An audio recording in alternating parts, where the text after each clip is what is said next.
নমস্কার, আমি সায়ন্তন। আপনারা শুনছেন freaky Friday stories. Freaky Friday স্টোরিজে সমস্ত গল্প শুনতে সাবস্ক্রাইব করুন আমাদের ইউটিউব চ্যানেলটিকে। বেল আইকনে ক্লিক করতে ভুলবেন না সমস্ত গল্পের আপডেট এবং নোটিফিকেশনস সবার আগে পাওয়ার জন্য। আর আপনারা তো ইতিমধ্যে জেনেই গেছেন, তাও আর একবার আপনাদের জানিয়ে রাখি, আমাদের গল্পগুলো এখন শোনা যাচ্ছে ইউটিউবের পাশাপাশি স্পটিফাইতেও। তাই স্পটিফাইতে ফ্রিকি ফ্রাইডে স্টোরিজ সার্চ করে আমাদের অ্যাকাউন্ট, আমাদের চ্যানেলটি ওখানে সার্চ করে আমাদের ওখানেও মানে স্পটিফাইতেও ফলো করে রাখবেন। আর ওখানেও শুনতে পাবেন ফ্রিকি ফ্রাইডে স্টোরিজের দুর্দান্ত গল্পগুলো। তাই আর দেরি না করে এক্ষুনি ফলো করুন ফ্রিকি ফ্রাইডে স্টোরিজকে স্পটিফাইতে। ফ্রিকি ফ্রাইডে স্টোরিজে আজ আপনি শুনবেন সাহিত্যিক রুদ্রনাথের কলম থেকে একটি ভিন্ন স্বাদের ভৌতিক গল্প, একটি ভুলের মাসুল। আজকের গল্প পাঠ এবং গল্পের সূত্রধার আমি সায়ন্তন।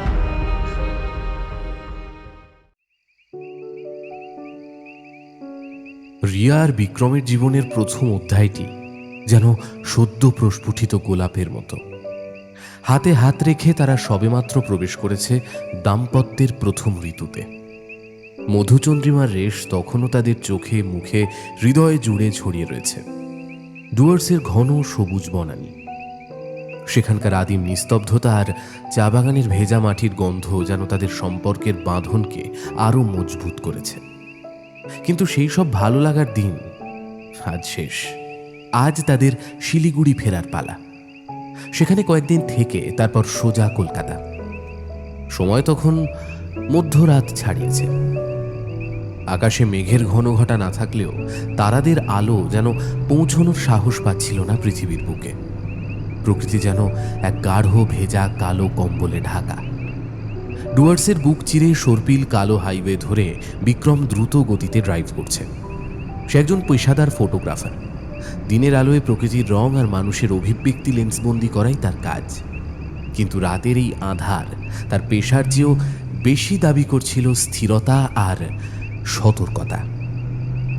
রিয়া পাশে গুটিসুটি মেরে ঘুমোচ্ছে। মাঝে মাঝে হালকা ঘুমের ঘোরে সে বিক্রমের হাত চেপে ধরছে, যেন এই অচেনা রাতে তার উপস্থিতি একমাত্র ভরসা। বিক্রমের ডান হাত স্টিয়ারিং হুইলে আর বাঁ হাত রিয়ার চুলের ওপর আলতো করে রাখা। নতুন ভালোবাসার উষ্ণতা সত্ত্বেও বিক্রমের মনের গভীরে এক অস্থিরতা, চাপা অস্বস্তি ঢেউ তুলছিল। গাড়ির হেডলাইটের আলো যতদূর পৌঁছচ্ছে কেবলই দেখা যাচ্ছিল রাস্তার দুপাশে ঘন গাছপালার সারি। এই পথটা গুগল ম্যাপে দেখাচ্ছিল মেন হাইওয়ে, কিন্তু এই হাইওয়েই যেন ক্রমশ তাদের কোনো এক অচেনা পরিত্যক্ত ঘন জঙ্গলের দিকে ঠেলে নিয়ে যাচ্ছে। গাছপালাগুলো এতটাই গায়ে গায়ে মনে হচ্ছে যেন একে অপরের সঙ্গে জোট বেঁধেছে। দিনের আলোকেও ভেতরে প্রবেশ করতে দেবে না। এখন রাতের গভীরে তাদের শাখা প্রশাখাগুলো যেন ক্ষুধার্ত বাহুর মতো রাস্তার উপর ঝুঁকে পড়েছে। বিক্রম ঘড়ির দিকে তাকিয়ে দেখল রাত 2:30। তার মনে সন্দেহ আরও ঘনীভূত হলো। আরে, এই নিস্তব্ধ আর একঘেয়ে রাস্তা দেখতে দেখতেই হয়তো বিরক্ত হয়েই পথ হারিয়ে ফেলেছি। এই রিয়া, রিয়া, এই ওঠো তো একবার। আরে দেখো তো একবার ম্যাপ কি বলছে। মনে হচ্ছে ভুল রাস্তায় চলে এসেছি, জানো তো।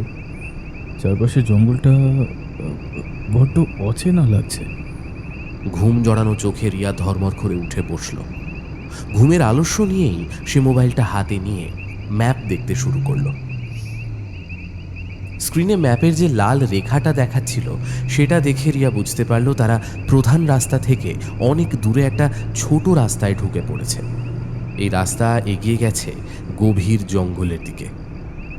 ও বিক্রম, আমরা না অনেকটা ভুল পথে চলে এসেছি। এইখান থেকে মেন রোডে ফিরতে তো আরও 15 কিলোমিটার ঘুরতে হবে। দূর, কেন যে ম্যাপটা এই সময় এমন করলো।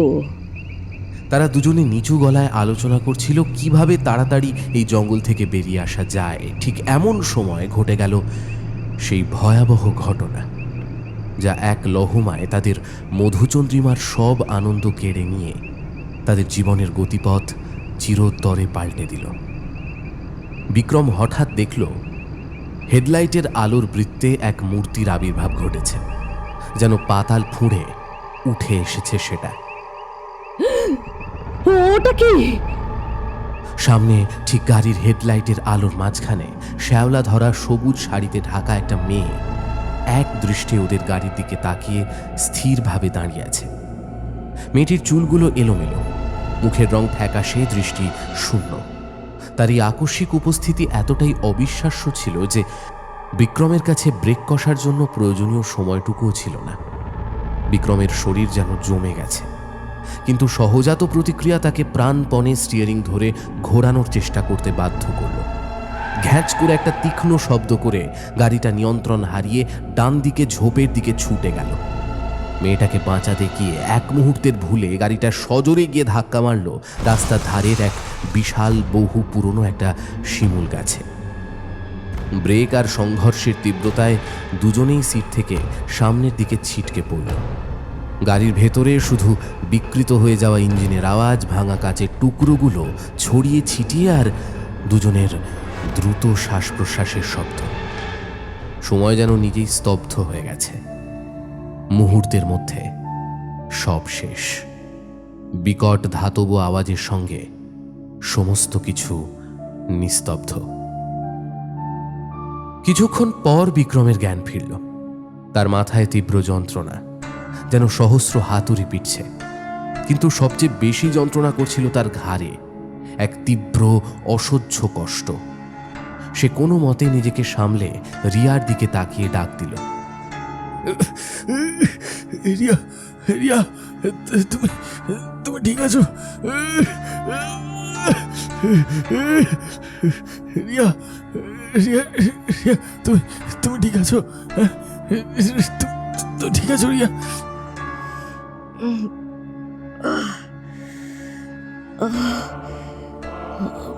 আমার মাথাটা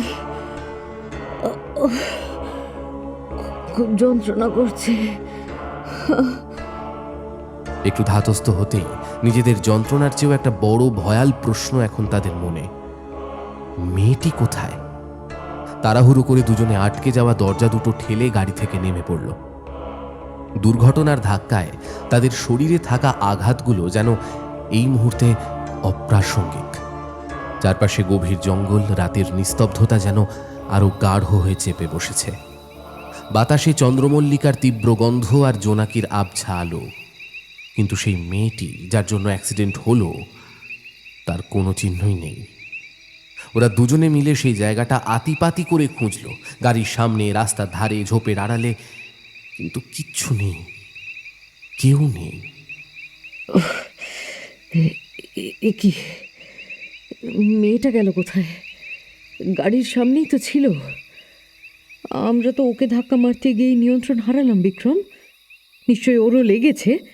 তাহলে কি ওর সাহায্যের দরকার নেই? বিক্রমের মনেও হাজারো প্রশ্ন। সে হতাশ হয়ে চারিদিকে তাকালো। মাটিতে রক্তের একটা ফোঁটা পর্যন্ত নেই, একটা সামান্য আঁচড়ের দাগও নেই। এটা কি করে সম্ভব? এত বড় একটা ধাক্কা, অথচ মেয়েটা একেবারে ভ্যানিশ। রিয়ার দুশ্চিন্তা দেখে বিক্রম তাকে সান্ত্বনা দিতে চাইল। রিয়া, তুমি এতটা ভেঙে পড়ো না। হয়তো তেমন গুরুতর কিছু হয়নি। ভয় পেয়ে কোথাও পালিয়ে গেছে হয়তো। এই গভীর রাতে কেউ আহত হলে এখানে লুকিয়ে পড়াটাই তো স্বাভাবিক। চলো, আমরা বরং একবার পুলিশকে জানাই গোটা ব্যাপারটা। দীর্ঘ অপেক্ষার পর রাত আরও বাড়লে পুলিশের গাড়ি এলো। পুলিশ ইনচার্জ তার দল এসে পুরো এলাকা তন্ন তন্ন করে খুঁজলেও মেয়েটির কোনো চিহ্ন পেল না। রিয়া বারবার ঘটনার বিবরণ দিচ্ছিল, ফ্যাকাশে মুখ আর সবুজ শাড়ির কথা বলছিল, কিন্তু পুলিশও তার কথায় তেমন ভরসা পাচ্ছিল না। তাদের কাছে এটা আর 5টা হাইওয়ের সাধারণ দুর্ঘটনার মতো। পুলিশ ইনচার্জ শেষমেশ বললেন, ম্যাডাম দেখুন, আমরা সত্যিই কিন্তু অনেক খুঁজেছি, আর এখানকার রাস্তা আসলে খুবই খারাপ। আপনার গাড়িটাও তো খারাপ হয়ে গেছে। হয়তো দুশ্চিন্তা, রাতের ভয়ের কারণে আপনার মনের ভুল হয়েছে। জঙ্গলে এমন বিভ্রম মাঝে মাঝেই হয়। রিয়ার পক্ষে পুরো ব্যাপারটা মেনে নেওয়া যথেষ্ট কঠিন ছিল। কোনো প্রমাণ না থাকায় সেও অসহায়। বিক্রম রিয়ার কথায় সায় না দিয়ে উল্টে বলল, হ্যাঁ রিয়া, তুমি হয়তো ক্লান্তিতে ভুল দেখছো। চলো এখন আমাদের বাড়ি ফেরা যাক। পুলিশ তো ব্যবস্থা নিচ্ছে, তাই না? রিয়া বিশ্বাস করতে পারছিল না এত বড় একটা ঘটনাকে তারা এত সহজে উড়িয়ে দিচ্ছে কি করে? কিন্তু যেহেতু আর কোনো প্রমাণ নেই, তাই সে নিরুপায়। পুলিশ তাদের কোনো মতে শিলিগুড়ি পৌঁছানোর ব্যবস্থা করে দিল। শিলিগুড়ি ফিরে আসার পরেও রিয়া শান্ত হতে পারল না। সেই ফ্যাকাশে মেয়েটির মুখ, তার শূন্য দৃষ্টি বারবার রিয়ার চোখে ভেসে উঠছিল। সে অনুভব করতে পারছিল ঘটনাটা এখানেই শেষ হয়নি। বিক্রম তাকে কাছে টেনে জড়িয়ে ধরে বলল, রিয়া রিয়া রিয়া দেখো দেখো, কাম ডাউন। দেখো, আমি জানি তুমি খুব ভয় পেয়েছো। এখন থেকে তো আমাদেরও নতুন জীবন শুরু হবে, তাই না? এই রাতের কথা ভুলে যাও প্লিজ। বিক্রমের কথাগুলো যেন রিয়ার কান অবধি পৌঁছচ্ছিল না। আবছাভাবে শুনতে শুনতে ওই কথাগুলোর মধ্যেই রিয়ার চোখ গেল বিক্রমের গলার দিকে। তার ঘাড়ে হাত রেখে সে বলল, বিক্রম, তোমার কি খুব লেগেছে? মানে অ্যাক্সিডেন্টের সময় কোনো বড় ঝাঁকুনি লেগেছে? হ্যাঁ, বেশ অনেকটাই লেগেছে। আসলে মনে হচ্ছিল যেন কেউ কাঁধটা আমার ধরে জোরে চেপে দিয়েছে। তো কাল আমাদের ডাক্তারের কাছে যেতেই হবে। তুমি চিন্তা করো না। সেদিন রাতে রিয়ার ঘুম এলো না। তার বারবার মনে হচ্ছিল এই দুর্ঘটনা নিছকই কোনো দুর্ঘটনা নয়, বরং এক অশুভ কিছুর সূচনা মাত্র। তাদের দাম্পত্য জীবনের ওপর যেন এক অদৃশ্য ছায়া নেমে এসেছে। সে জানত না এই দুর্ঘটনাটা আসলে বিক্রমের অতীতে ঘটা এক জঘন্য পাপের মাসুল, যা ধীরে ধীরে কেড়ে নিতে শুরু করেছে তাদের জীবনের সব আলো।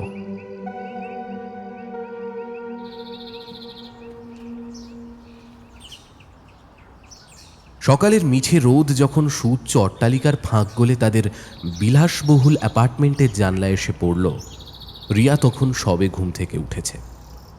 দুর্ঘটনা সেই রাতের বিভীষিকা সে আপ্রাণ চেষ্টা করছে ভুলে যাওয়ার, কিন্তু এত তাড়াতাড়ি তা সম্ভব নয়। চোখ খুলে সে দেখল বিক্রম তার পাশে নেই। মনটা একটু খারাপ হলো, কিন্তু ঘুম চোখে ড্রয়িং রুমে এসেই মুহূর্তের মধ্যেই সেই খারাপ লাগাটা কেটে গেল। দরজার কাছেই বিক্রম দাঁড়িয়ে এক রাশ তাজা হলুদ গোলাপের তোড়া হাতে নিয়ে হাসছে। তার চোখে ভালোবাসার গভীরতা। Good morning darling. জানো তো, আজকের দিনটা আমাদের কাছে খুব স্পেশাল। এটা আমাদের হানিমুনের শেষ দিন, আর তাই আমি চাই যে আমাদের নতুন জীবন শুরু করার আগে আমাদের এই দিনটা যেন সব রকম দুশ্চিন্তা ছাড়া কাটে। বিক্রমের এই অপ্রত্যাশিত রোম্যান্টিকতায় রিয়া এক মুহূর্তে ডুয়ার্সের আধার, অ্যাক্সিডেন্টের ভয় আর সেই অদৃশ্য মেয়েটির কথা ভুলে গেল। অনাবিল এক মুখ হাসি নিয়ে সে এগিয়ে এসে বিক্রমের বুকে মাথা রাখল। আমিও তাই ভাবছিলাম, জানো। চলো না, আজ আমাদের কিছু ভালো ছবি তোলা যাক, শুধু আমাদের দুজনের, অন্য কারো নয় কিন্তু। বিক্রমের চোখ চকচক করে উঠল। সে তো এমনিই পেশাদার ফটোগ্রাফার। আলোর সাথে লেন্সের সাথেই তো তার প্রেম, তার সংসার। আর এই মুহূর্তে তার প্রিয়তমা, তার একমাত্র মডেল হলো রিয়া, তার অর্ধাঙ্গিনী। রিয়ার ছবি তুলতে সে ভীষণ ভালোবাসে, কারণ তার লেন্স রিয়ার স্বাভাবিক সৌন্দর্য, আনন্দ আর আবেগকে অবিকৃতভাবে ধরে রাখতে সক্ষম। তারা দুজনে মিলে সেই অ্যাপার্টমেন্টের ছাদে আলো ছায়ার খেলায় বিভিন্ন ভঙ্গিমায় অনেক ছবি তুলল।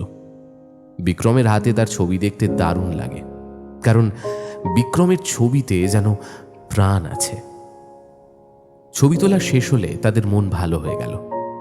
দুর্ঘটনার চাপ যেন এই রোমান্টিক পরিবেশে হালকা হয়ে এলো।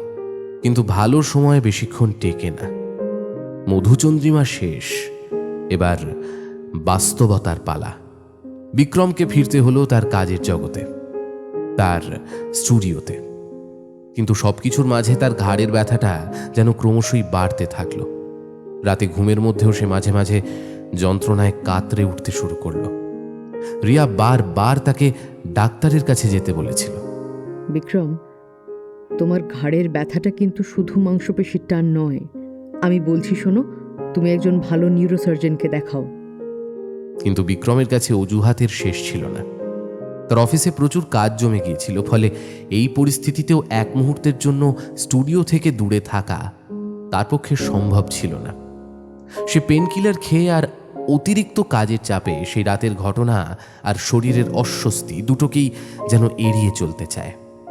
একদিন সকালে অফিসে যাওয়ার আগে বিক্রম টেবিলের ওপর একটা হলুদ রঙের খাম রেখে রিয়াকে বলল, ডার্লিং, এটা তোমার জন্য ছোট্ট একটা সারপ্রাইজ। আমি কাল রাতে কিছু ছবি ডেভেলপ করেছিলাম। রিয়া অধীর আগ্রহে খামটা খুলল। ভেতরে রয়েছে তাদের মধুচন্দ্রিমার প্রিন্ট করা কিছু ছবি। প্রথম দিকে ছবিগুলো দেখে রিয়া খুব খুশি হলো। তার চোখে মুখে ফুটে উঠল আনন্দের ঝলক। কিন্তু কিছুক্ষণের মধ্যেই ডুয়ার্সের একটা ছবি দেখার পরেই তার হাত যেন থেমে গেল। ছবিটা ছিল ডুয়ার্সের একটা মনোরম প্রাকৃতিক দৃশ্যের সামনে তাদের দুজনের হাসি মুখের পোর্ট্রেট। কি এসব কি? ছবিগুলোতে তাদের হাসি মুখের চারপাশে কয়েকটা সাদা ছায়া আবছাভাবে ভেসে আছে, অনেকটা ধোঁয়ার মতো। কিন্তু সেগুলোর আকার আকৃতি অনেকটা যেন অস্পষ্টভাবে মানব আকৃতির। একজন নয়, একাধিক। তারা যেন তাদেরই দিকে এক দৃষ্টে তাকিয়ে আছে। বিক্রম এগিয়ে এসে ছবিগুলো দেখতেই তার ভুরু কুঁচকে গেল, কিন্তু সে তাড়াতাড়ি নিজেকে সামলে নিয়ে পরিস্থিতি সামাল দেওয়ার চেষ্টা করে বলল, আরে আরে রিয়া, তুমি কেন এত চিন্তা করছো বলো তো? এটা তো ক্যামেরার রিলের সমস্যা হতে পারে, তাই না? রিলটা হয়তো ঠিকঠাক ছিল না, কিংবা হয়তো ডেভেলপমেন্টের সময় কিছু গন্ডগোল হয়েছে। আরে এই আর এমন কি ব্যাপার? তুমি এমনিই চিন্তা করছো, এটা চিন্তা করার মতো তেমন কিছু নয়। কিন্তু বিক্রম, একটা বা দুটো তো নয়, প্রায় প্রত্যেকটা ফ্রেমে তুমি দেখো, আর এই আকৃতি, এ তো কোনো সাধারণ ভুল হতেই পারে না। ডার্লিং, আমি একজন প্রফেশনাল। বিশ্বাস করো, এইগুলো রিলেরই গন্ডগোল। বেশি চিন্তা করো না, তুমি অযথা দুশ্চিন্তা করছো। নিশ্চয়ই অ্যাক্সিডেন্টের ভয় এখনো তোমার মনে গেঁথে আছে। রিয়া বেশি কথা বলল না। বিক্রমের কথা আপাত দৃষ্টিতে মেনে নিয়ে সে ব্যাপারটা এড়িয়ে গেলেও তার মন কিছুতেই মানতে পারছিল না প্রথমবার এক অদৃশ্য মেয়ে আর এখনই অসংখ্য ছায়া। ঘটনাগুলো কি শুধুই কাকতালীয়, নাকি সেই রাতের ঘটনার জের? বিক্রম অফিসে চলে গেল, আর রিয়াও তার ডিএসএলআর ক্যামেরা নিয়ে বেরিয়ে পড়ল শহরের রাস্তায়, অলিতে গলিতে।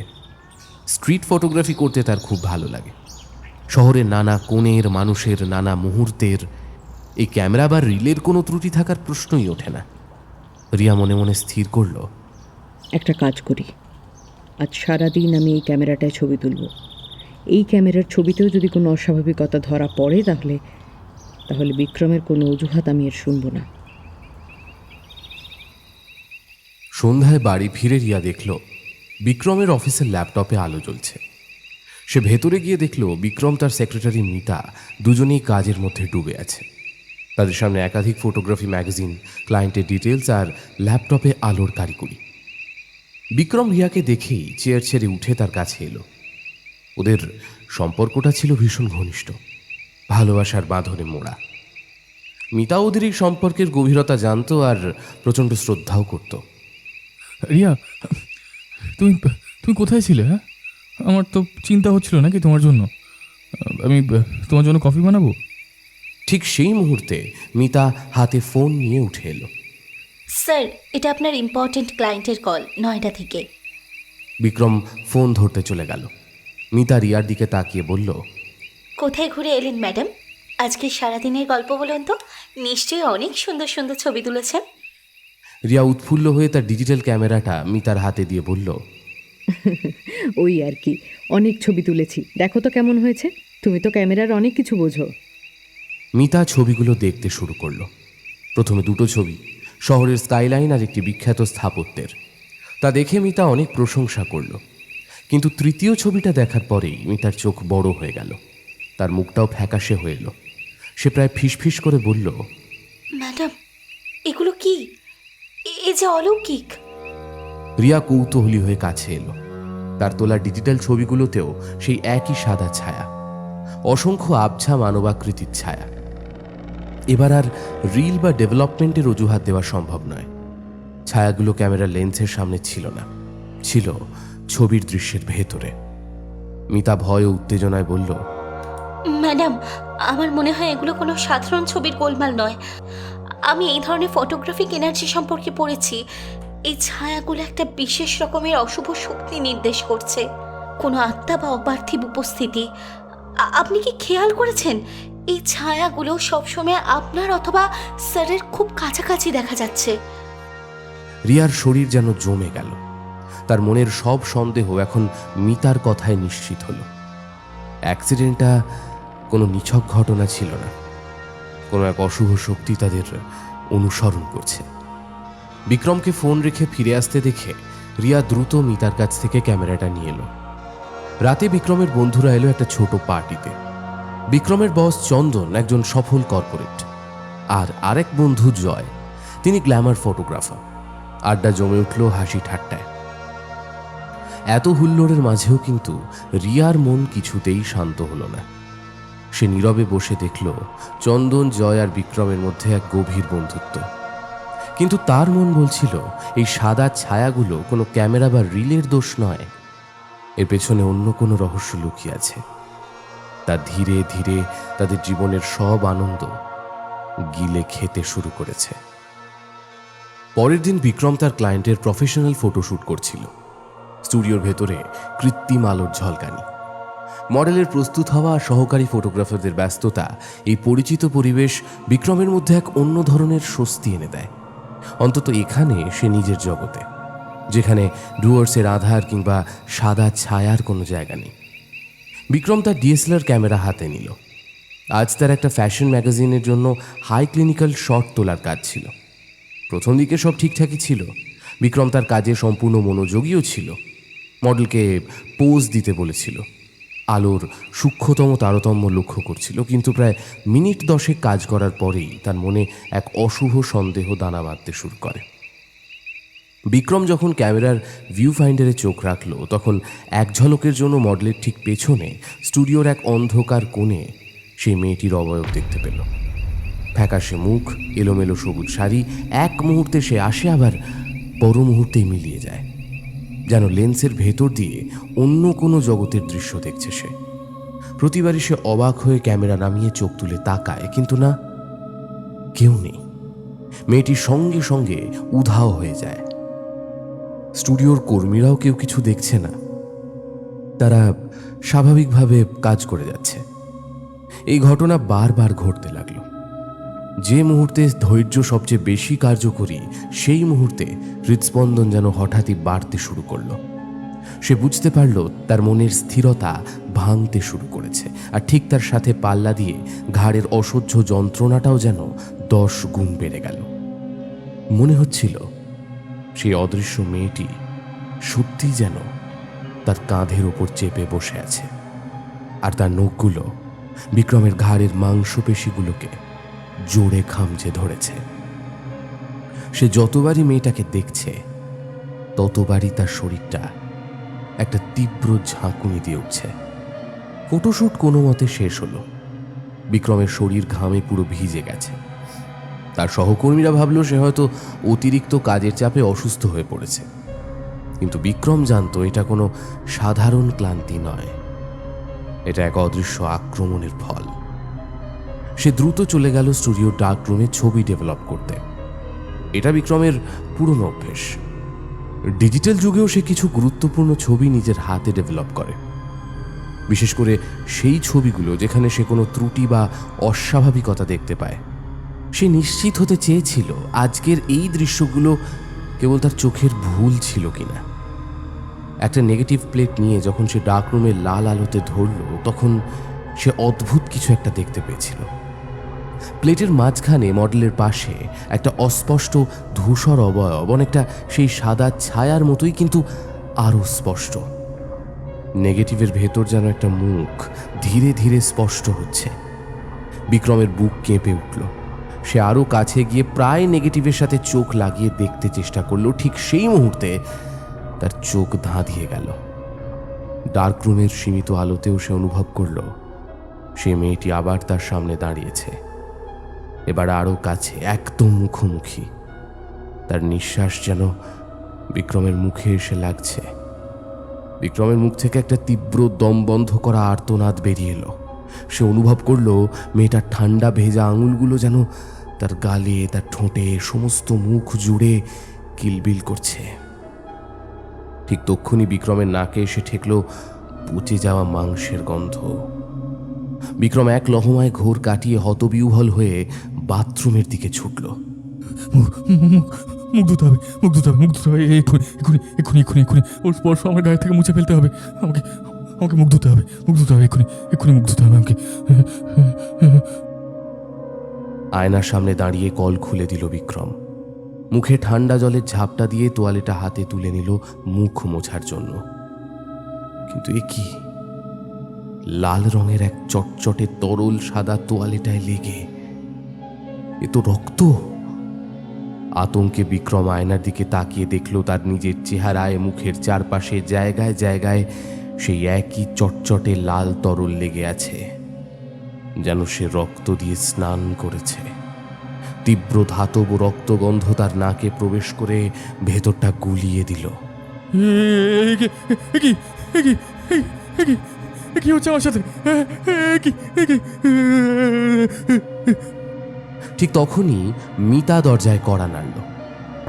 স্যার, সব ঠিক আছে তো? মনে হলো আপনার চিৎকার শুনলাম। বিক্রম যতটা সম্ভব দ্রুত নিজেকে সামলে নিল। এই অবস্থায় মিতাকে কিচ্ছু দেখানো যাবে না। তাড়াতাড়ি সে মুখ মুছে পরিষ্কার করল। যখন সে আবার আয়নার দিকে তাকালো তখন সেই লাল তরল, রক্ত, গন্ধ সবকিছু সম্পূর্ণ গায়েব। তার মুখ সম্পূর্ণ পরিষ্কার, যেন গত কয়েক সেকেন্ডের ঘটনা শুধু একটা দুঃস্বপ্ন ছিল। মিতা স্বাভাবিকভাবেই ভেতরে এলো। স্যার, ক্লায়েন্ট চলে যাচ্ছেন, সব ঠিক আছে তো? হ্যাঁ হ্যাঁ মিতা, সব ঠিক আছে। আসলে কাজের চাপে আমার মাথাটা একটু ঘুরে গিয়েছিল, তাই। বিক্রমের মনে হলো এইমাত্র যা ঘটল তা হয়তো শুধুমাত্র তার ভ্রম। মানসিক চাপ, ঘুমের অভাব আর ঘাড়ের তীব্র ব্যথার কারণেই হয়তো এমন হচ্ছে। তার মানসিক অবস্থা এখন আর স্থির নেই, কিন্তু তার শরীরের প্রতিটা রোমকূপ, তার হৃৎপিণ্ডের অস্বাভাবিক দ্রুত স্পন্দন যেন চিৎকার করে বলছিল, এটা সত্যি, ওই মেয়েটা তোমাকে স্পর্শ করেছিল। অন্যদিকে রিয়াও সেই অশুভ শক্তির প্রভাব থেকে মুক্ত ছিল না। সে মেট্রো করে বাড়ি ফিরছিল। মেট্রোর কামরায় বসে সে দেখল উল্টো দিকের সিটে বসা একটা ছোট ছেলে, সম্ভবত তার বয়স 4 বা 5, তার কাঁধের পেছনের দিকে স্থির চোখে তাকিয়ে আছে। বাচ্চাটার চোখ যেন স্থির, নিষ্পাপ, কিন্তু গভীর অনুসন্ধিৎসু। রিয়া অস্বস্তির সঙ্গে পেছনে তাকালো, কিন্তু সেখানে কেউ নেই, শুধু একটা ফাঁকা সিট। হয়তো ছেলেটা খেলার ছলে তাকিয়ে আছে। সে আবার সামনে তাকালো, কিন্তু ছেলেটা এখনো সেই এক রকম ভাবে এক দৃষ্টে তার পেছনে তাকিয়ে আছে। চোখেও পলক ফেলছে না, যেন সে রিয়ার পেছনে এমন কিছু দেখছে যা অন্য কেউ দেখতে পাচ্ছে না। রিয়ার বুকটা ধুকপুক করে উঠল। মনে পড়ে গেল সেই সাদা ছায়াটার কথা। এবার রিয়ার স্থির থাকতে পারল না। সে আবার নিজের সাহস জুগিয়ে পিছনে তাকাতেই তার হৃৎপিণ্ড যেন এক মুহূর্তের জন্য বন্ধ হয়ে গেল। অন্ধকার সিটের ওপরে একটা আবছা ধূসর সাদা মানব অবয়বের ছায়া ক্রমশ রিয়ার দিকে ঝুঁকে আসছে। সেটা কোনো বড় কাপড় নয় বা অন্য কোনো বস্তু নয়, সেটা স্পষ্টতই একটা অশরীরী উপস্থিতি। রিয়ার চিৎকারটা শুনে মেট্রোর কামরার সবাই তার দিকে তাকিয়ে দেখল সে প্রচণ্ড ভয়ে কাঁপতে কাঁপতে দরজা খোলার চেষ্টা করছে। যদিও মেট্রো তখনও স্টেশনে পৌঁছয়নি, উন্মত্তের মতো দরজা ধাক্কাতে শুরু করেছে সে। অন্য যাত্রীরা ভয় আর বিরক্তিতে তার থেকে দূরে সরে গেল। রিয়া বুঝতে পারছিল কেউ তার কথা বিশ্বাস করছে না, কিন্তু সে সত্যি রেখেছিল তাকে। তার শরীরের প্রতিটা শিরা উপশিরায় সেই অদৃশ্য আতঙ্কের ঢেউ খেলছিল। সে জানে এই ঘটনাগুলো বিক্রমের বিভ্রম নয়, বরং এক বাস্তব অভিশাপ যা এখন তাদের দুজনকেই তাড়া করছে। মেট্রোর কামরার সবাই কৌতূহলী ও সন্দিগ্ধ দৃষ্টি উপেক্ষা করে রিয়া কোনো মতে বাড়ি ফিরল। তার হৃৎপিণ্ড তখন দ্রুত তালে ধুকপুক করছে। তার মনে শুধু একটাই চিন্তা, মেট্রোর অশরীরী সেই ছায়া আর বাচ্চা ছেলেটার স্থির দৃষ্টি। সে স্পষ্ট বুঝতে পারছিল এই ঘটনাগুলো এখন আর শুধুমাত্র বিক্রমের হ্যালুসিনেশনে সীমাবদ্ধ নেই। এই অমঙ্গলের ছায়া এখন সরাসরি তার জীবনেও হানা দিয়েছে। বাড়ির দরজায় পৌঁছানো মাত্র ভেতরে স্টুডিও থেকে বিক্রমের উত্তেজিত ও হতাশ কণ্ঠস্বর ভেসে এলো। সে চটজলদি ভেতরে গিয়ে দেখে বিক্রম তার ল্যাপটপের স্ক্রিনের দিকে তাকিয়ে প্রায় পাগলের মতো চিৎকার করছে। এগুলো কি হচ্ছে আমার সাথে? আমার কাজ, আমার ক্লায়েন্ট ডেলিভারি সব নষ্ট হয়ে যাচ্ছে। বিক্রম, বিক্রম শান্ত হও, কি হয়েছে বলো আমাকে। বিক্রম ল্যাপটপটা ঘুরিয়ে ধরল। স্ক্রিনে দেখা যাচ্ছে তার সদ্য তোলা একটা দামি বিজ্ঞাপন চিত্রের বেশ কিছু ফ্রেমে সেই একই সাদা ছায়া। এবার ছায়াগুলো আরো ঘন, আরো স্পষ্ট। আমার আমার আমার প্রফেশনাল ছবিগুলো নষ্ট হয়ে যাচ্ছে রিয়া। সেই সেই সাদা সেই সাদা ছায়াগুলো আবার এসেছে আমার প্রফেশনাল ছবিগুলোতে। ক্লায়েন্টরা কি ভাববে বলো তো? রিয়া এবার চুপ করে থাকতে পারল না। তার ভেতরে জমে থাকা ভয় আর ক্ষোভ এক তীব্র প্রতিবাদ করে উঠল।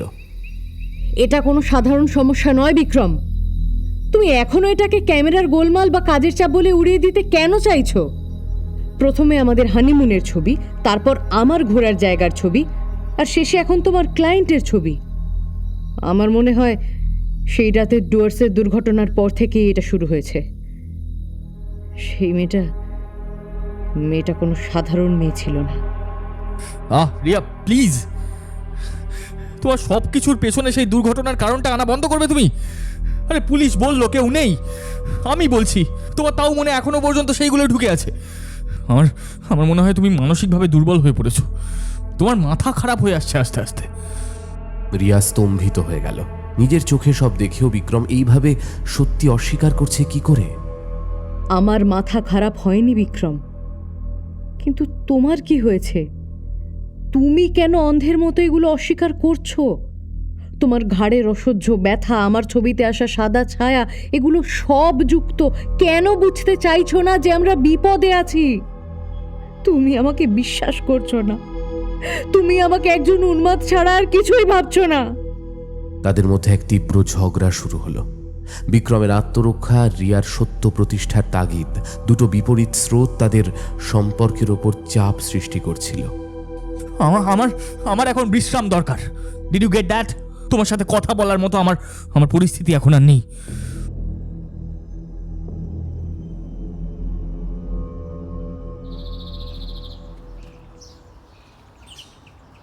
পরের দিন সকালে বিক্রম ডাক্তারের কাছে গেল তার ঘাড়ের ব্যথা দেখানোর জন্য।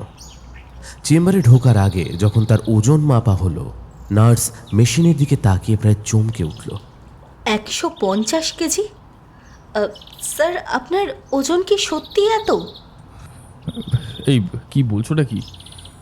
আমি তো সবসময় 75 থেকে 80 কেজির মধ্যেই থাকি। মনে হচ্ছে মেশিনটা খারাপ। নার্স আর বিক্রম দুজনেই ভাবল যন্ত্রটা খারাপ হয়ে গেছে। তারা ব্যাপারটায় আর বেশি গুরুত্ব দিল না। এরপরে বিক্রমের ঘাড়ের এক্সরে করা হলো। ডাক্তার ভালো করে এক্সরেটা পরীক্ষা করলেন, কিন্তু কোনো গুরুতর সমস্যা দেখতে পেলেন না। চিন্তার কিছু নেই বিক্রম, হয়তো একটু মাংসপেশিতে সামান্য টান ধরেছে। এই পেন কিলার আর এই ভিটামিন ট্যাবলেটটা খান, আর হ্যাঁ, বেশি দুশ্চিন্তা করবেন না। ডাক্তার প্রেসক্রিপশন লিখে দিলেন। ওষুধ নিয়ে বিক্রম আবার অফিসে চলে গেল। ল্যাপটপে কাজ করতে করতে হঠাৎ কাঁধে একটা নরম স্পর্শ অনুভব করল। অনেকটা রিয়ার হাতের মতো শীতল, কিন্তু অদ্ভুত আরামদায়ক। তাই সে ল্যাপটপে চোখ রেখে পেছনে ফিরে না তাকিয়েই হেসে বলল, ডার্লিং, আমি জানি কাল রাতে আমার রাগ করা উচিত হয়নি। I am very sorry for that. কথাগুলো বলার ঠিক পর মুহূর্তেই তার ডেস্কের ফোনটা বেজে উঠল। বিক্রম আনমনে ফোন ধরতেই ওপারে রিয়ার কণ্ঠস্বর শুনতে পেল। হ্যাঁ বিক্রম, বলছি আমি এখন মেট্রোতে, বুঝলে, বাড়ির পথে। তোমার অফিসে পৌঁছতে একটু দেরি হবে। যদি বাইরে রিয়া থেকে থাকে তাহলে এই মাত্র তার কাঁধে কে স্পর্শ করল? বিক্রমের শরীর মুহূর্তেই ঠান্ডা হয়ে গেল। ভয় তার হাত থেকে ফোনটা পড়ে গেছে ততক্ষণে। সে দ্রুত চেয়ার থেকে উঠে দাঁড়াতে চেষ্টা করলো, কিন্তু তার ঘাড়ের ব্যথা 10 গুণ বেড়ে গেছে। বিক্রমের চোখে এখন স্পষ্ট আতঙ্ক। মেয়েটা ধীরে ধীরে মাথা তুলে বিক্রমের দিকে তাকালো। ঠিক তখনই মেয়েটার চোখের কোণ থেকে একটা কালো মাছি বেরিয়ে এসে গুনগুন করতে লাগলো। বিক্রম এখন একা নয়, সে নিশ্চয়ই কোনো এক অশরীরী সত্তার শিকার। প্রচণ্ড আতঙ্কে রিয়া যখন পাগলের মতো ছুটতে ছুটতে তাদের ফ্ল্যাটের দরজায় এসে পৌঁছল, তখন তার হার্টবিট উন্মত্ত ঘোড়ার মতো ছুটছে। ঘরের ভেতরে প্রবেশ করেই সে দেখল এক করুণ দৃশ্য। বিক্রম দেয়ালের দিকে স্থির শূন্য চোখে তাকিয়ে মেঝেতে চুপচাপ বসে আছে। তার চেহারায় ফুটে উঠেছে এক গভীর অবসাদ। রিয়া দ্রুত তার কাছে গেল। তার নিজের আতঙ্ককে সামলে নিয়ে ভয় মেশানো সহানুভূতিতে বিক্রমের কাঁধে হাত রেখে বলল, এ কি কি হয়েছে বিক্রম? তুমি এত ভয় পেয়েছো কেন? কি দেখছিলে তুমি? বিক্রমের বর্ণনা শুনে এবার স্থির হলো রিয়া। তার মনে আর কোনো দ্বিধা রইল না। সে বুঝতে পারল এটা আর একমাত্র মনের ভুল বা ভ্রম নয়, এটা কোনো বাস্তব অজ্ঞাত শক্তি। এই ঘটনাগুলোকে এখন আর সম্পর্কের অবনতির অজুহাতে এড়িয়ে যাওয়া যাবে না। বিক্রমের জীবন বিপন্ন, আর তার সাথে জড়িত রিয়ার নিজের জীবনও। হঠাৎ রিয়ার চোখে একটা অদ্ভুত জিনিস ধরা পড়ল, যা এতদিন তার চোখ এড়িয়ে গিয়েছিল। Vikram, Vikram look here. এই সাদা ছায়াগুলো, এগুলো এলোমেলো নয়। সব কটা ছবিতে এগুলো একটা নির্দিষ্ট জায়গার আশেপাশে ঘন হয়ে আছে। আর সেই জায়গাটা তোমার কোম্পানি, তোমার অফিসের বিল্ডিং। বিক্রম নিজেও অবাক হয়ে দেখছিল ছবিগুলো। রিয়া একেবারে ঠিক দেখেছে। ছায়াগুলো যেন একটা নির্দিষ্ট কেন্দ্রকে ঘিরে আবর্তিত হচ্ছে। অফিসের বিশাল বিল্ডিংটায় তখন রাতের নিস্তব্ধতা। সিকিউরিটি গার্ডদের কোনো মতে পাশ কাটিয়ে অফিসের সেই নির্দিষ্ট তলাটা নিশ্চিত হওয়ার পর রিয়া লিফটে উঠল। লিফটের দরজায় দাঁড়িয়ে সে লক্ষ্য করল একটা অদ্ভুত জিনিস। ভেতরের একটা আলো বারবার মিটমিট করছে, যেন তাকে কোনো একটা বিশেষ জায়গায় নিয়ে যেতে চাইছে। আলোটা যেন এক অদৃশ্য পথপ্রদর্শক। রিয়া সেই মিটমিট করা আলোর পথ ধরে এগিয়ে গেল। আলোটা তাকে লিফটের কাছাকাছি থাকা একটা স্টোর রুমের দিকে নিয়ে গেল। ঘরটা শুধু পুরনো ফাইল আর অব্যবহৃত যন্ত্রপাতিতে ভরা। রিয়া দ্রুত তার ক্যামেরা দিয়ে প্রতিটা ঘরের কোণ, প্রতিটা জিনিসপত্রের ছবি তুলতে শুরু করলো। রিয়া জানতো না সে আসলে ঠিক কি খুঁজছে, কিন্তু তার ভেতরের এক অশুভ ইঙ্গিত তাকে নির্দেশ দিচ্ছিল। ক্যামেরাটা যখন একটা পুরনো ফাইলিং ক্যাবিনেটের ছবি তুলল, তখনই ঘটে গেল সেই অবিশ্বাস্য ঘটনা। সেই মাত্র তোলা ফটোতে স্পষ্টভাবে সেই মেয়েটির ছবি উঠে এলো। মেয়েটি ক্যাবিনেটের কোণে দাঁড়িয়ে, তার ফ্যাকাশে মুখে এক রহস্যময় হাসি। রিয়া সব অতিলৌকিক ঘটনার কারণ খুঁজে পাওয়ার আনন্দে চিৎকার করতে যাচ্ছিল, কিন্তু সেই আনন্দ মুহূর্তেই আতঙ্কে পরিণত হলো। রিয়া ভয় কাঁপতে কাঁপতে দরজা দিয়ে দৌড়তেই দরজাটা সজোরে বন্ধ হয়ে গেল। চারপাশে সব নিস্তব্ধ, আলোর ঝলকানি বন্ধ। ওর মনে হলো যেন এই ঘরের ভেতরে সে বন্দী হয়ে পড়েছে। মাথা নিচু করে রিয়া দেখল মেঝেতে একটা পুরনো কাঠের ফ্রেমে বাঁধানো ছবি পড়ে আছে। ছবিটা নিশ্চয়ই ধাক্কাধাক্কির সময় দেওয়াল থেকে নিচে পড়ে গেছে। মেঝে থেকে ছবিটা তুলে দেখল ফ্রেমের ভেতর সেই মেয়েটি। তার চোখ দেখে মনে হচ্ছিল সে যেন ছবি থেকেই রিয়াকে লক্ষ্য করছে। ছবির নিচে মেয়েটির নাম লেখা, তানিয়া। রিয়া কাঁপতে কাঁপতে তাড়াতাড়ি ফ্রেমটা উল্টে দেখল কাঠের ফ্রেমের পেছনে ঝাপসা হাতে লেখা বিক্রমের তোলা। রিয়া হতবাক হয়ে গেল। এই মেয়েটাকে বিক্রম চেনে? এই ঘটনার সাথে তো ডুয়ার্সের দুর্ঘটনার কোনো সম্পর্ক নেই। এটা তো বিক্রমের সম্পূর্ণ ব্যক্তিগত অতীত। তাহলে ও আমাকে মিথ্যে কথা বলল, কিন্তু কেন?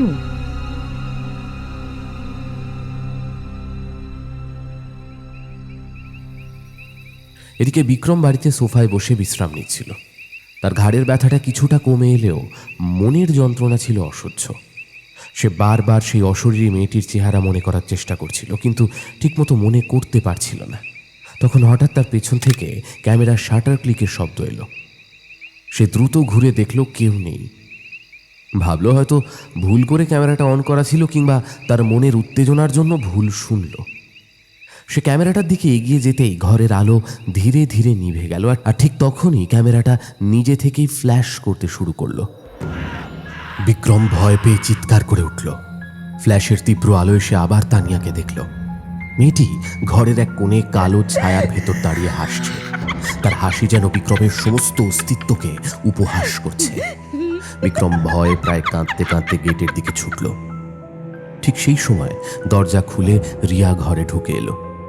রিয়া বিক্রমকে সেই অবস্থায় প্রায় মেঝেতে লুটিয়ে পড়তে দেখে নিজেও ভয় পেয়ে গেল, কিন্তু নিজেকে সামলে সে পকেট থেকে তানিয়ার ছবিটা বের করে বিক্রমের সামনে ধরে জিজ্ঞেস করলো, বিক্রম, সত্যি করে বলো তো মেয়েটা কে? তোমার কাছে এর ছবি কেন? কেন তুমি আমাকে মিথ্যে বললে? বিক্রমের তখন প্রায় অজ্ঞান হওয়ার মতো অবস্থা। সে আর গোপন করতে পারল না কিছু। মুখ দিয়ে অস্ফুটে বেরিয়ে এলো সেই নাম যা তাদের জীবনের সব শান্তি কেড়ে নিয়েছে। ও আমার প্রাক্তন প্রেমিকা রিয়া। ওর নাম তানিয়া। রিয়ার হাতে তানিয়ার ছবি দেখে বিক্রমের চোখ দিয়ে তখন অনুশোচনা আর ভয় মিশে জল গড়াচ্ছিল। রিয়ার দৃঢ় প্রশ্নের মুখে সে আর নিজেকে আড়াল করতে না পেরে তার মুখ থেকে বেরিয়ে এলো সেই তিক্ত সত্যের প্রথম ভাগ। তানিয়া খুব ভালো মেয়ে ছিল রিয়া, খুবই সরল। আমরা যখন কলেজে ছিলাম তখন ওর সঙ্গে আমার প্রেমের সম্পর্ক গড়ে ওঠে, কিন্তু ওর বাবা ছিলেন ভীষণ রক্ষণশীল। তানিয়া আমার মতো একজন শিল্পীর সাথে মিশুক, কিন্তু তানিয়া আমাকে খুব ভালোবাসত।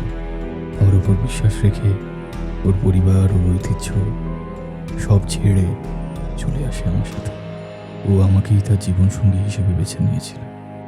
এরপর বিক্রম জানালো কি করে তানিয়ার বাবার মৃত্যু হয়। সেই শোক সে কোনোভাবেই সামলাতে পারেনি। সেই সময় থেকেই তানিয়া বিক্রমের প্রতি আরও বেশি করে আসক্তির জালে জড়িয়ে পড়ে।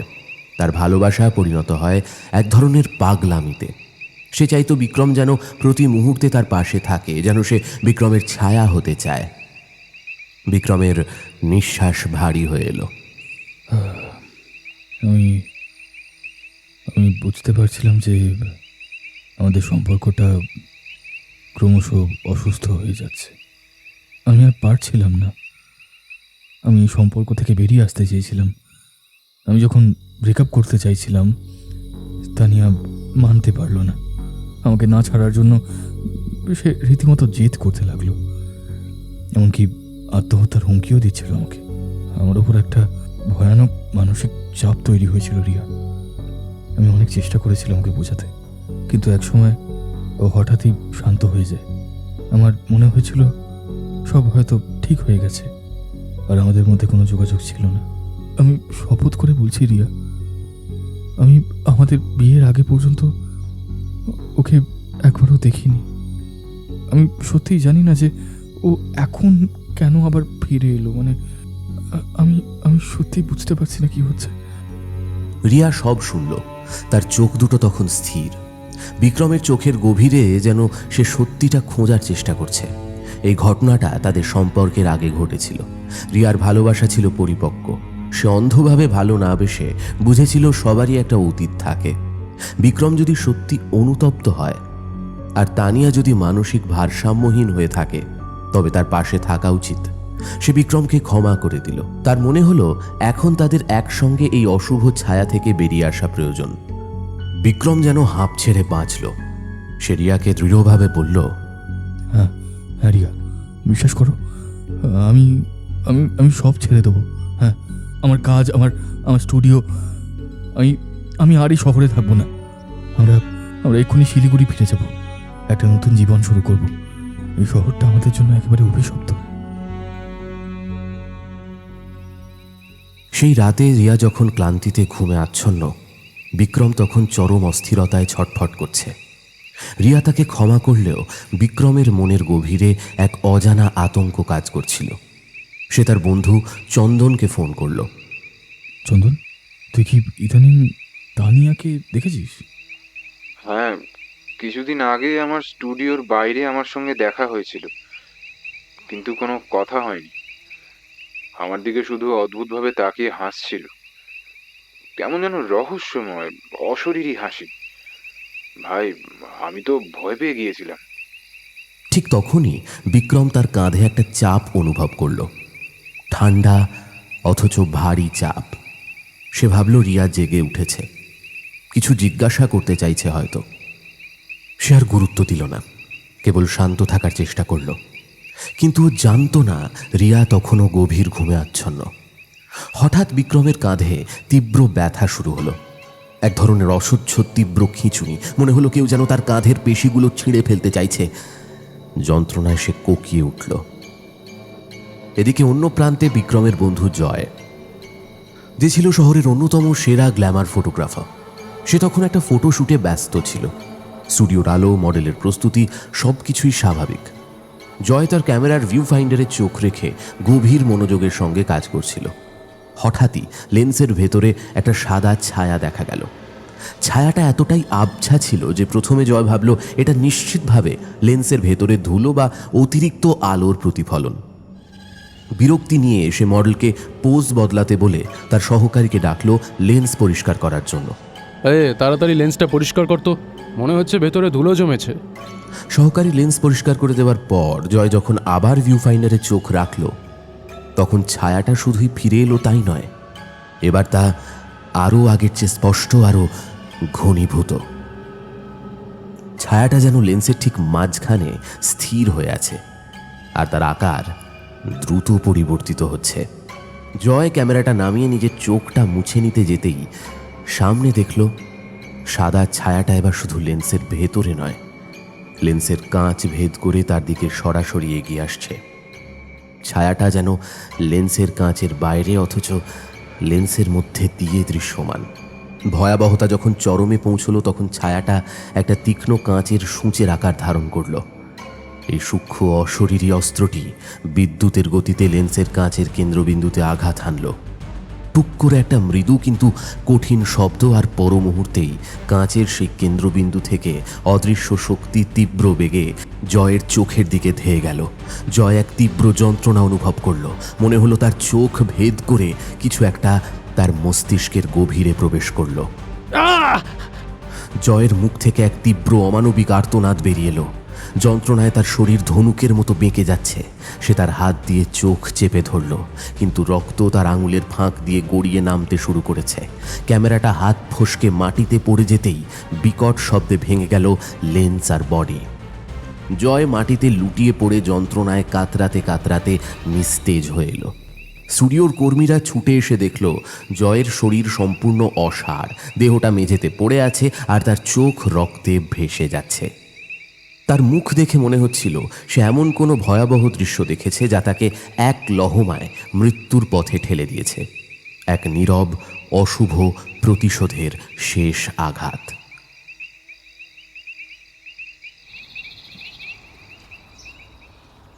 পরের দিন সকালে রিয়া যখন তাদের ব্যাগ গোছাচ্ছে, তখনই বিক্রমের ফোন এলো। চন্দন ফোন করেছে, তার কণ্ঠস্বর কাঁপছে। সে জয়ের মৃত্যুর খবর দিল।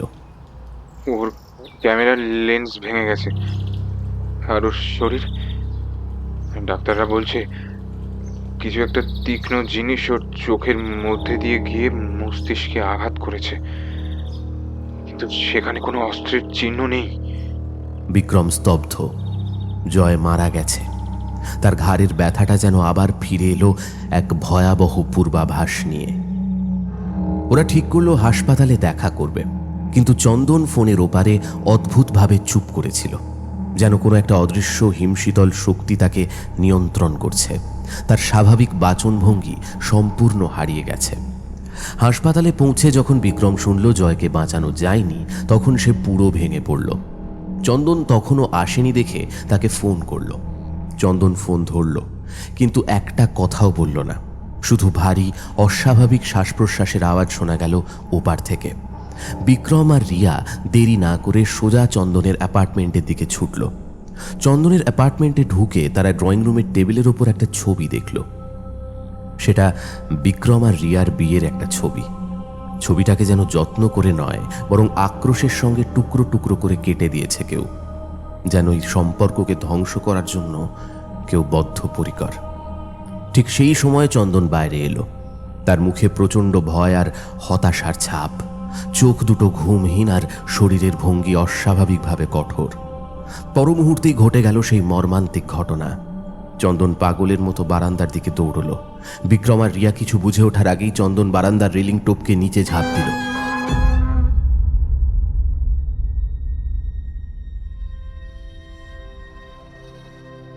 বিক্রমের দুই ঘনিষ্ঠ বন্ধু একের পর এক নৃশংসভাবে মারা গেল। তার মনেও এখন শুধু ভয় নয়, এক মৃত্যু ভীতি গ্রাস করেছে। সে রিয়াকে নিয়ে দ্রুত ঘরে ফিরে গোছগাছ করে এই অভিশপ্ত শহর থেকে পালাতে চাইল, কিন্তু তখনও সে জানত না এই অভিশাপ শহর ছাড়ার নয়, বরং তার নিজের পাপের ফল। চন্দনের ভয়াবহ আত্মহত্যার পর বিক্রম আর রিয়া এক মুহূর্ত অপেক্ষা করতে চাইল না। জয়ের নৃশংস মৃত্যু এবং চন্দনের মর্মান্তিক ঝাঁপ, এই সব কিছুর কেন্দ্রে যে অশুভ শক্তি তা নিশ্চিতভাবেই তানিয়া। বিক্রম যেন উন্মত্তের মতো ব্যাগ গোছাচ্ছিল। আর নয় রিয়া, আমাদের এক্ষুনি পালাতে হবে। এই শহর আমাদের গ্রাস করছে রিয়া, এক্ষুনি পালাতে হবে, আমাদের পালাতে হবে এক্ষুনি। তার চোখে মুখে চরম আতঙ্ক। সে তার নিজের পাপের ফল দেখে এখন কেবল প্রাণ বাঁচাতে চাইছে। বিক্রম যখন তাড়াহুড়ো করে পাসপোর্ট হাতে নিল, ঠিক তখনই দরজায় মৃদু কড়া নাড়ার শব্দ। রিয়া দরজা খুলে দেখল একটা বিশেষ কুরিয়ার পড়ে আছে দরজার সামনে, কিন্তু কোনো লোক নেই। খামের উপরে লেখা আছে দিল্লি থেকে এসেছে। রিয়া খামটা খুলতেই ভেতর থেকে বেরোলো তাদের বিয়ের ছবি। ছবিটা দেখে রিয়ার ভুরু কুঁচকে গেল। কি ব্যাপার, এই ছবিটা দিল্লি থেকে এলো কেন? আমরা তো বিয়ে করেছি গোয়াতে আর ছবি প্রিন্ট করিয়েছি কলকাতায়। ছবিটা ছিল যখন তারা ডুয়ার্সের দুর্ঘটনার অনেক আগেই দিল্লিতে প্রি ওয়েডিং শ্যুট করেছিল তখনকার। রিয়া ছবিটা বের করে দেখল, তাদের হাসি মুখ, নতুন জীবনের স্বপ্ন, কিন্তু ওই ফ্রেমের এক কোণে আবছাভাবে সেই তানিয়ার ছায়া। স্পষ্ট নয়, কিন্তু অমোঘ। বিক্রম, দেখো। এই ছবি ছিল চূড়ান্ত প্রমাণ। এই ঘটনা ডুয়ার্সের দুর্ঘটনার সাথে সম্পর্কিত নয়, বরং তানিয়া সেই প্রথম থেকেই তাদের জীবনে বিদ্যমান ছিল। সে শুধু বিক্রমের প্রাক্তন প্রেমিকা নয়, সে ছিল তাদের অমোঘ নিয়তি, তাদের অশুভ ভবিষ্যৎ, বিক্রমের লুকোনো পাপের সাক্ষী। বিক্রমের মুখ ফ্যাকাশে হয়ে গেল। এই কি করে সম্ভব? আমি যখন তানিয়াকে প্রথম দেখি তার অনেক আগেই ছবি তোলা। ও ভগবান! আর এক মুহূর্ত অপেক্ষা নয়। তানিয়া কেবল বিক্রমের অতীত নয়, সে এখন এক অশরীরী সত্য। বিক্রম এবং রিয়া নিশ্চিত হলো যে তানিয়ার জীবিত থাকা বা মরে যাওয়ার প্রশ্ন নয়, বরং তার অমোঘ অভিশাপ তাদের তাড়া করছে। এই প্রতিশোধের আগুন নেভানোর একমাত্র উপায় এর উৎস খুঁজে বের করা। তারা দুজন মিলে তানিয়ার পুরনো ঠিকানায় গেল, যা হয়তো এই অশুভ রহস্যের কেন্দ্র। তানিয়ার পুরনো জরাজীর্ণ বাড়িতে ঢুকতেই রিয়ার শরীরে শীতল স্রোত বয়ে গেল। চারপাশ নীরব, দেওয়াল জুড়ে স্যাঁতস্যাঁতে কালচে দাগ, যেন বাড়িটা নিজেই সময়ের ভারে ক্ষয়ে যাচ্ছে। বাড়ির ভেতরে এক হিমশীতল শূন্যতা, প্রতিটা নিঃশ্বাস যেন বুকের ভেতরে জমে যাচ্ছিল। প্রতিটা ঘর যেন এক একটা বিষণ্ণ ইতিহাস নিয়ে দাঁড়িয়ে আছে। ওরা অনেক খোঁজাখুঁজি করেও তানিয়ার কোনো চিহ্ন খুঁজে পেল না। হতাশ হয়ে যখন প্রায় বেরিয়ে আসছিল, ঠিক তখনই বাড়ির পেছনের দিকের একটা বন্ধ ঘরের থেকে চাপা আওয়াজ ভেসে এলো। আওয়াজটা কোনো শ্বাস প্রশ্বাসের নয়, বরং জলে ডোবা কোনো কিছুর অবিরত ফিসফিসানি। রিয়া কৌতূহলী হয়ে জানলার ভাঙা কাঁচের ফাটল দিয়ে ভেতরে উঁকি দিতেই দেখতে পেল ঘরের ভেতরে তানিয়া বসে আছে, মেঝের ওপর একটা কালো ছায়ার মতো। সে নিথর, ফ্যাকাশে, তার চুলগুলো মেঝেতে ছড়িয়ে ভেজা মাটির সাথে মিশে গেছে। তার চোখগুলো শূন্য, যেন সেই পৃথিবীর নয়। বিক্রমের শরীর থরথর করে কেঁপে উঠল। তারা দুজন দ্রুত দরজা ঠেলে ভেতরে ঢুকল। ঘরের ভারী বাতাস স্যাঁতস্যাঁতে এবং বাসি। মেঝেতে দুটো কাঁচের বিষের বোতল পড়ে আছে, একটার ছিপি খোলা। সেদিকে তাকিয়ে বিক্রমের আর কোনো সন্দেহ রইল না তানিয়া আত্মহত্যা করেছে। তার মৃত্যু রহস্যের জট খুলল, কিন্তু সেই জট আরও ভয়ঙ্কর এক সত্যের দিকে তাদের টেনে নিয়ে গেল। রিয়া তানিয়ার কাছে গিয়ে আলতো করে ডাকার চেষ্টা করল। তানিয়া, তানিয়া, তুমি কি আমাদের শুনতে পাচ্ছ? কিন্তু কোনো উত্তর এলো না। তার শরীর পুরো বরফের মতো ঠান্ডা, আর এক তিক্ত পচা গন্ধ বেরোচ্ছে সেখান থেকে। হঠাৎ সেই মুহূর্তে এক অশুভ নীরবতায় ঘরের বাতাস স্থির হয়ে গেল। তানিয়ার মাথাটা ধপ করে নিচে মেঝের ওপর পড়ে গেল। তার ঘাড় যেন আর তার মাথার ভার নিতে পারছে না। রিয়া ভয় পেয়ে চিৎকার করে উঠতেই বিক্রম তার হাত ধরে টেনে সরিয়ে আনল। তানিয়া মৃত, তার শরীরে পচন শুরু হয়েছে। সম্ভবত কয়েকদিন আগেই তার মৃত্যু হয়েছে। সেই দিনে ডুয়ার্সের রাস্তায় দেখা হওয়া মেয়েটি তবে নিছকই প্রতিচ্ছবি ছিল না মৃতের আত্মা। বিক্রম আর রিয়া কোনো মতে তার শেষকৃত্য সম্পন্ন করে এই অভিশাপের শহর থেকে মুক্তি চাইল। তাদের সব প্রচেষ্টা এখন এই শহর ছেড়ে পালানোর দিকে নিবদ্ধ। তারা স্থির করল রাতের শেষেই তারা চিরতরে এই অভিশপ্ত শহর ছেড়ে চলে যাবে, যেখানে বিক্রমের পাপের স্মৃতিচিহ্ন তানিয়ার প্রতিহিংসার আগুন ছড়িয়ে আছে। সেখানে তারা আর এক মুহূর্তও থাকবে না। কিন্তু রিয়া আর বিক্রম চরম অস্থিরতায় সময় গুনছিল। বিক্রম তখন নিজেকে গুটিয়ে নিয়েছে। তার চোখ দুটো যেন তানিয়ার ফ্যাকাশে মুখ আর তার শীতল চুম্বন বারবার দেখছে। রিয়া শক্ত হলো। সে বিক্রমের হাত ধরে অভয় দিলেও তার নিজের মনের গভীরেও ছিল প্রচণ্ড ভয়। তারা অপেক্ষা করছিল কখন তারা এই বিভীষিকা থেকে মুক্তি পাবে। কিন্তু নিয়তি অন্য কিছু চেয়েছিল। রাত তখন মধ্যভাগ। বিক্রম ক্লান্তিতে গভীর ঘুমে আচ্ছন্ন। সে যেন এই প্রথম শান্তিতে ঘুমোচ্ছে, কিন্তু সেই শান্তি ছিল ক্ষণস্থায়ী। হঠাৎ তার শরীরের উপর একটা অবিশ্বাস্য ঠান্ডা হাত অনুভব করল। হাতটা যেন বরফের মতো শীতল অথচ নরম। বিক্রমের অর্ধ চেতনা তখন রিয়ার উষ্ণতাকে খুঁজছে। সে ভাবল রিয়া, তাই চোখ না খুলেই হাতটা আরো শক্ত করে জড়িয়ে ধরে ফিসফিস করে বলল,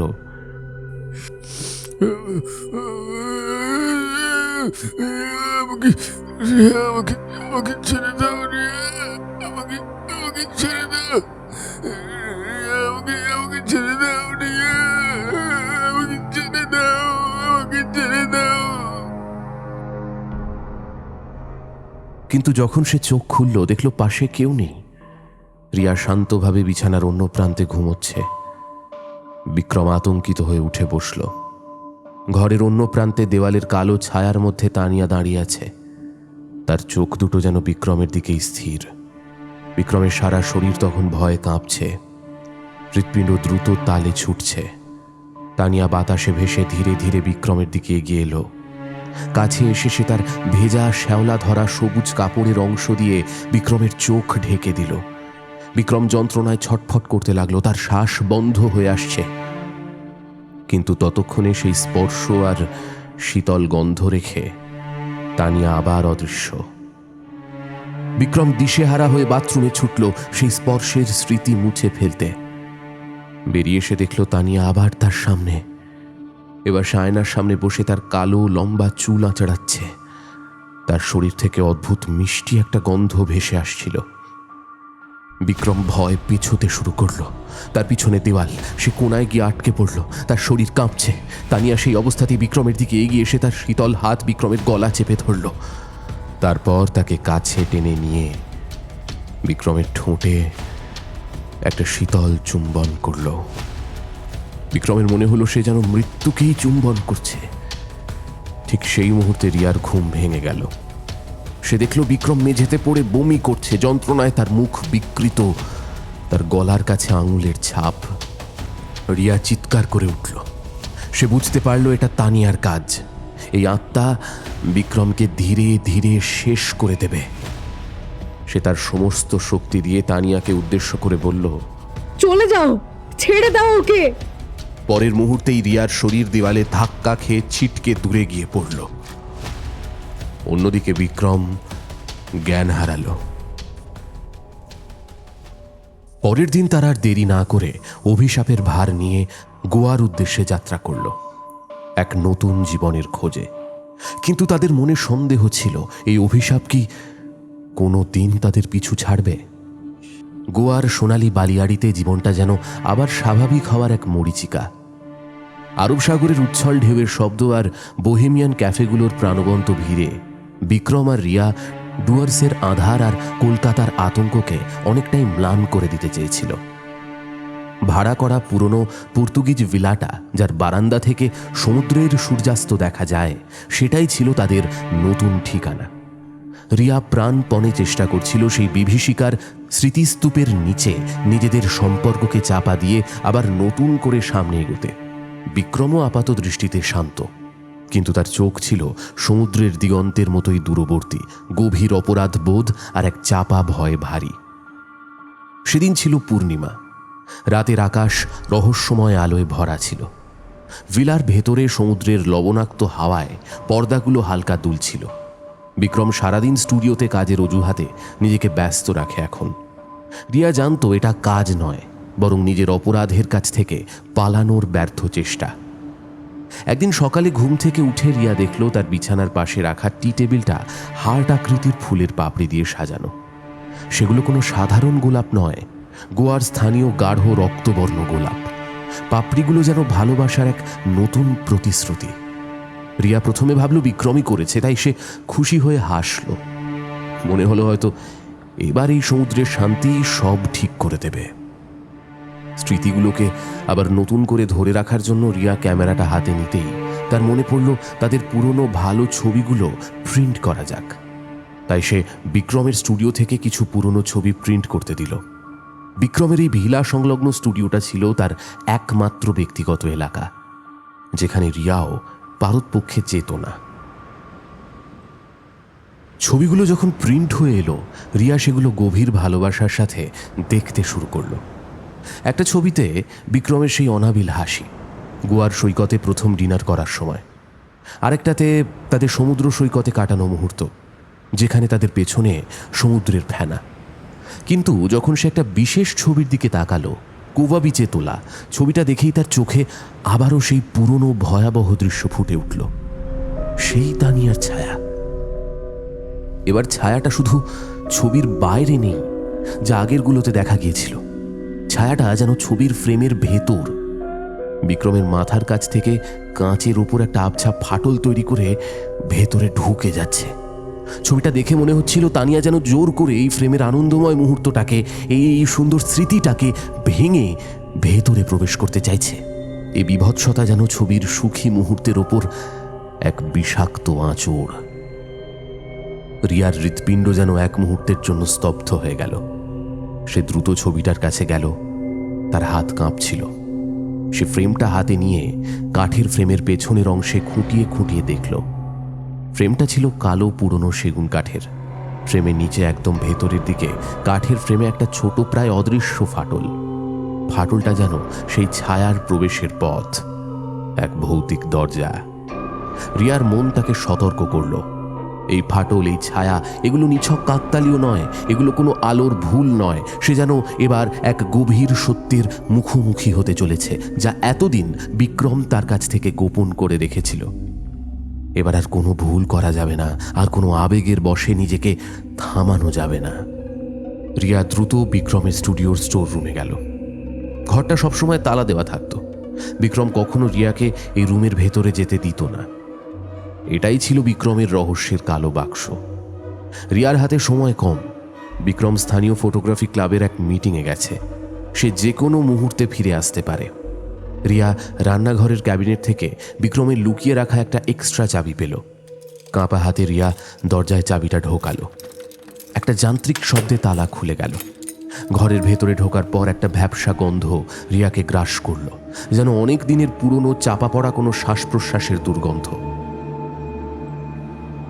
ঘরে নানা পুরনো ফটোগ্রাফি সরঞ্জাম, অন্ধকার ক্যানভাস আর রাসায়নিকের বোতল ছড়িয়ে ছিটিয়ে রয়েছে। রিয়া জোর করে বিক্রমের একটা পুরনো চামড়ার তৈরি জং ধরা তালা লাগানো সুটকেস বেশ কষ্টের সঙ্গে খুলল। ভেতরে রয়েছে নানা পুরনো ফটোগ্রাফি সরঞ্জাম, আর কাপড়ের নিচে লুকোনো ছিল একটা পুরনো অ্যানালগ ক্যামেরা। ক্যামেরাটা আধুনিক নয়, 70 দশকের কোনো মডেল। সে ক্যামেরা থেকে রিল রাখার জায়গাটা খুলল। ভেতরে রিল নয়, বরং একটা অ্যাডাপ্টারের মাধ্যমে রাখা ছিল একটা মেমোরি কার্ড। রিয়া দ্রুত কার্ডটা বের করে তার নিজের ল্যাপটপে ঢোকালো। ল্যাপটপের স্ক্রিনে ফাইলগুলো ওপেন হতেই রিয়ার চোখ কপালে উঠে গেল। তার সারা শরীর বরফের মতো ঠান্ডা হয়ে গেল, পা কাঁপতে শুরু করলো। সে বিশ্বাস করতে পারছিল না তার স্বামী, যাকে সে এত ভালোবাসে, যার সাথে সে নতুন জীবন শুরু করতে চেয়েছিল, সে এমন জঘন্য পাপ করতে পারে। এই ভিলা, এই গোয়ার আকাশ যেন এক মুহূর্তেই বিষাক্ত হয়ে গেল। ল্যাপটপের স্ক্রিনে একে একে ভেসে উঠল তানিয়ার কিছু ছবি। তবে ছবিগুলো স্বাভাবিক নয়, কোনো সাধারণ পোর্ট্রেট নয়, কোনো আবেগী মুহূর্তের ছবি নয়। ছবিগুলোতে স্পষ্ট দেখা যাচ্ছে তানিয়ার সাথে জোর জুলুম করা হয়েছে, তাকে ভয় দেখানো হয়েছে, তার শরীর বিপর্যস্ত। কিছু ছবি ছিল অত্যন্ত বিকৃত আর আপত্তিকর। ছবিগুলো দেখেই বোঝা যাচ্ছিল তানিয়াকে জোর করে ধরে রাখা হয়েছিল। তার চোখে ছিল তীব্র আতঙ্ক, আর এই ছবিগুলো তোলা হয়েছিল তাকে ভয় দেখানোর জন্যই। এগুলো কেবল ভয় দেখানো নয়, ছিল এক মানসিক এবং শারীরিক অত্যাচারের প্রমাণ। আর সেই ছবিগুলোতে বিক্রম একা ছিল না, তার পাশে হাসি মুখে দাঁড়িয়েছিল তার দুই বন্ধু, যারা আজ মৃত, জয় আর চন্দন। তিনজনে মিলে যেন এক পাশবিক খেলায় মেতেছিল। তাদের হাসিতে মিশেছিল বিজয়ের পাশবিক আনন্দ, আর তাদের চোখে ছিল বিকৃত ক্ষমতার উল্লাস। রিয়ার মাথা ঝিমঝিম করে উঠল। ভালোবাসার নামে এই প্রতারণা, এত জঘন্য পাপ! বিক্রমের বন্ধু জয় আর চন্দন, বিক্রমের সঙ্গে তারাও এই অপরাধের সঙ্গী ছিল।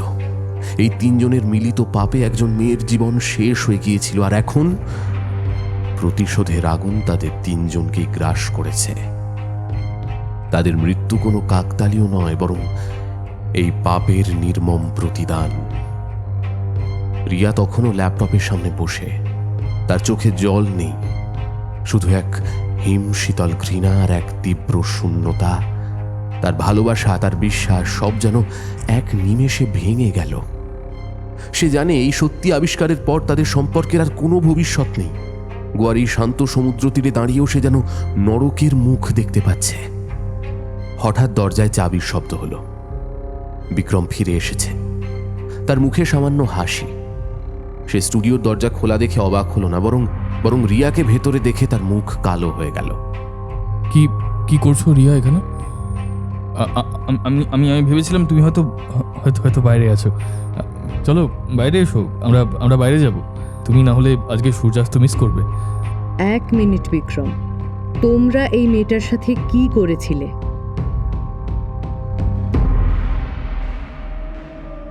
সে যেন এক লহমায় তার সব অভিনয় ভুলে গেল।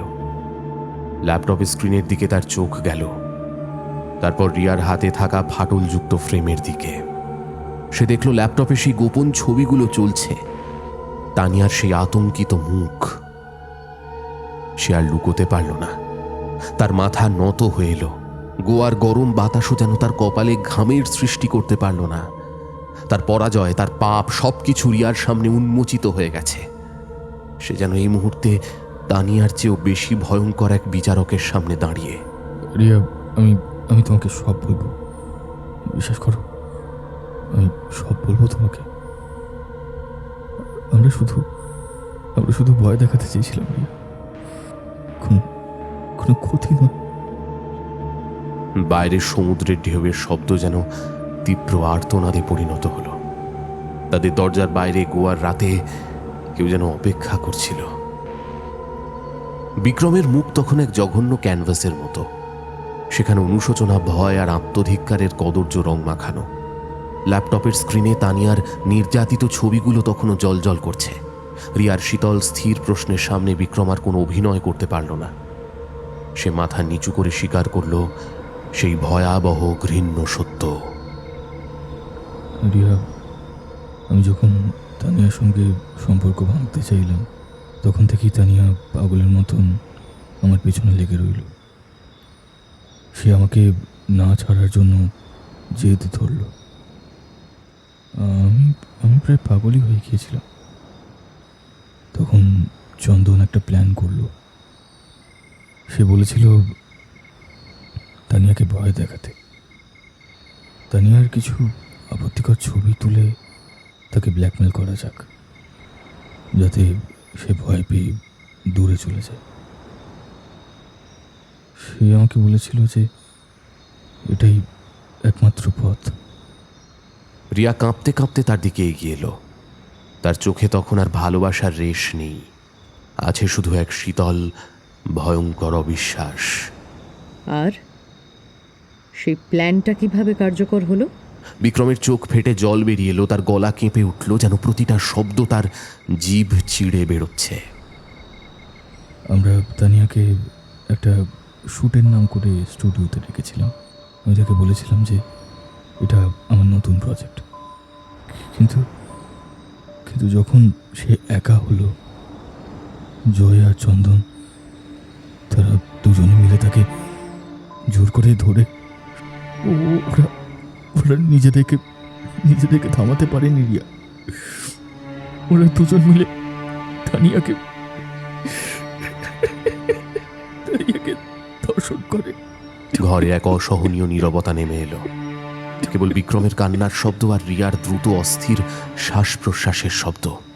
রিয়ার মনে হলো তার পায়ের নিচের মাটি সরে গেছে, তার সমস্ত অস্তিত্ব যেন এই ঘৃণ্য শব্দগুলোতে ছিন্ন বিচ্ছিন্ন হয়ে গেল।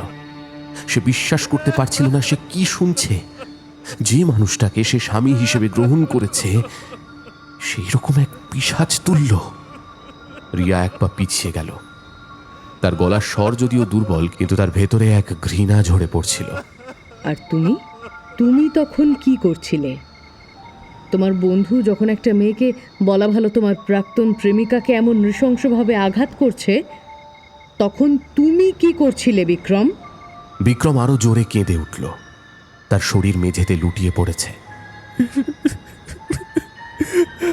আমি আমি আমি আমি তখন শুধু নীরব দর্শক ছিলাম রিয়া। আমি ওকে বাঁচাতে পারিনি। আমি শুধু দাঁড়িয়ে দাঁড়িয়ে সব দেখেছি। আমি তখন ভয় পেয়ে গিয়েছিলাম যে আমি যদি প্রতিবাদ করতে চাই আর যদি আমার বন্ধুরা আমাকে কিছু করে, আমি তখন কিছু করতে পারিনি। ধর্ষকদের চেয়েও বিক্রমের এই নীরবতা, এই কাপুরুষতা রিয়ার আরো বেশি জঘন্য, ঘৃণ্য মনে হলো। সে নিজের জীবন দিয়ে উপলব্ধি করল তানিয়া কেন বিক্রমকে সঙ্গে সঙ্গে হত্যা করেনি। তানিয়া চেয়েছিল রিয়া তার স্বামীর আসল নৃশংস চেহারাটা দেখুক। এই সত্যের উন্মোচনই ছিল বিক্রমের জন্য সবচেয়ে বড় শাস্তি। রিয়া ল্যাপটপটা বন্ধ করল। স্ক্রিনের আলো নিভে গেল, কিন্তু তার মনের ভেতরে সেই বিভীষিকার ছবিগুলো স্থায়ী হয়ে রইল। সে একটা কথাও না বলে, কোনো চিৎকার না করে পাথরের মতো স্থির হয়ে ব্যাগ গোছাতে শুরু করল। প্রতিটা ভাঁজ করা কাপড়ে যেন তার ভালোবাসার মৃত্যুর সাক্ষী হয়ে রইল। বিক্রম রিয়ার কাছে এলো। তার চোখ করুণ, তার মুখ অনুশোচনায় ভরা। সে রিয়ার পা জড়িয়ে ধরার চেষ্টা করল।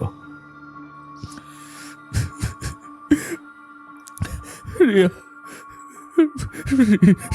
Riya Riya please please please please আমাকে ছেড়ে যেও না রিয়া।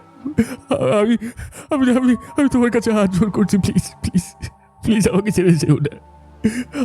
আমি আর এমন ভুল করবো না রিয়া। আমি আর এমন ভুল করবো না। আমি আমি এখন বদলে গেছি। আমি এখন এখন এখন কমপ্লিটলি বদলে গেছি রিয়া। আমি প্রায়শ্চিত্ত করবো। আমি প্রায়শ্চিত্ত করবো। প্লিজ প্লিজ তুমি আমাকে ছেড়ে যেও না, প্লিজ প্লিজ ছেড়ে যেও না তুমি আমাকে। রিয়া দৃঢ় হাতে বিক্রমের হাত সরিয়ে দিল। তার চোখে এখন আর কোনো আবেগ নেই, আছে কেবল এক হিমশীতল বিচারকের দৃষ্টি। সে শান্ত গলায় জানালো, আমি সেই মানুষটাকে বিয়ে করেছিলাম যাকে আমি ভালোবেসেছিলাম, যে আমার কাছে শিল্পের পূজারী ছিল, ভালোবাসার প্রতিচ্ছবি ছিল। তুমি সে মানুষটা নও বিক্রম। তুমি একটা অপরাধী। তুমি একজন ধর্ষকের সঙ্গী, পশুর অধম তুমি। রিয়া একবারও পিছন ফিরে তাকালো না। তার ব্যাগ হাতে নিয়ে সে দরজা খুলে বেরিয়ে গেল। তার ভালোবাসা ছিল সত্যের প্রতি। এই জঘন্য পাপকে, এই পাশবিকতাকে সে ক্ষমা করতে পারল না। বিক্রমের জীবন বাঁচানোর চেয়ে তার কাছে নিজের আত্মসম্মান আর সত্যের মূল্য অনেক বেশি ছিল।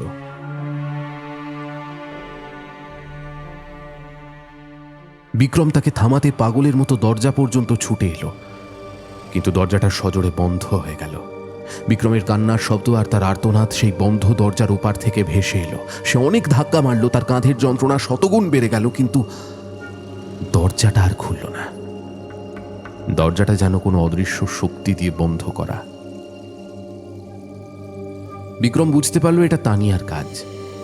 সে দরজা থেকে সরে এসে মেঝেতে লুটিয়ে পড়ল। এখন সে সম্পূর্ণ একা, তার বন্ধুরাও নেই, তার ভালোবাসা রিয়াও তাকে ত্যাগ করেছে।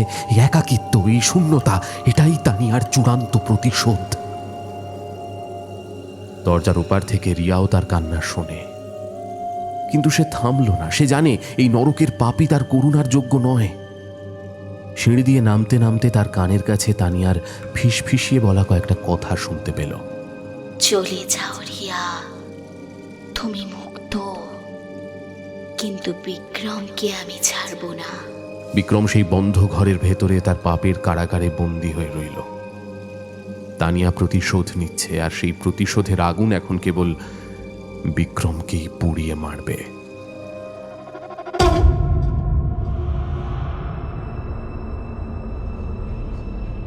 রিয়া হঠাৎ চলে যাওয়ার পর যেন এই দামি ফ্ল্যাটের সব শান্তি, ভালোবাসার ছোঁয়া, সুখের সব মুহূর্তগুলো এক নিমেষে উধাও হয়ে গেল।